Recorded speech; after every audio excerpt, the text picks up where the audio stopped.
It's been 30 years since American troops began the battle against Iraq in the Gulf War. Dylan Saraki spoke with a local veteran who reflects on the anniversary.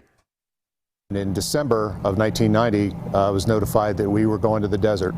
So I was deployed on Christmas Day, was sent down there to Saudi Arabia.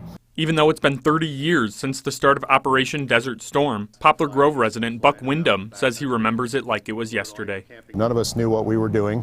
None of us really knew what to expect. And it was an interesting, scary time. Wyndham served in the U.S. Air Force throughout the entirety of the Gulf War, which included piloting the A-10 Warthog jet through 43 days of combat missions. Out there in the desert, it was really easy to figure out what was enemy and what was not. If it was there in the desert, it was enemy. So unlike other wars, we just shot at whatever was down there because there wasn't anything else out there.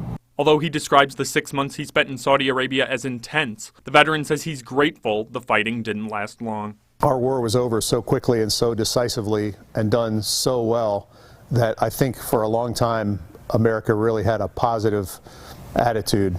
We really, in the early 90s, we all had our thumbs in the air because things were looking good for us, and that was sort of our legacy in that war, was to sort of bring back America, if you will. Wyndham, who continues to work as an airline pilot and flight instructor, says his military experience taught him important life lessons. In my life, I've seen really, really tough times, many times. And each one feels like the worst thing that has ever happened, and always feels like, oh God, this is the end of America. And it's not. We just have to figure out a way to get through it. In Poplar Grove, for your home team, I'm Dylan Saraki.